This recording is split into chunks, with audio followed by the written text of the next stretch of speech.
Of course guys, congratulations! Sold out na yung Viva Arcada concert and FanCon. And of course, inaabangan talaga ng Viva Arcada Universe ang G80. Anong masasabi ninyo na talagang grabe yung pagmamahal ng fans? Unang-una po sa lahat, gusto po namin magpasalamat sa kanilang lahat dahil alam ko po na nakabuild po kami ng community within the Viva Arcada. May pong mga actors, mga performers po, nakabuild kami rin ng friendship namin dito while doing this concert. And hopefully, sana maging community din po ang aming mga fans. And we're just so honored na nandito po kami as G80 kasi it's our first time here performing in Araneta. So we're nape-pressure po kami.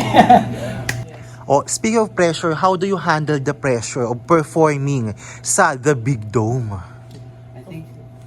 Of course, it's you. I think it's you. Go, Mike. Ano ba, I think na we do a great job by keeping each other in check po and just checking up each other kung napansin po namin kung yung isa nawawala or minsan yung isa you can tell na they're nervous, ganun. So we give each other talks. So, siyempre, we have a great team behind us that gives us good talks and keeps us in check. At saka din yung coach namin, si That's Coach Ken. nice. Actually, medyo naano kami kasi parang ang dami niyang ginagawa pero it still takes time to make sure that we're good. Good.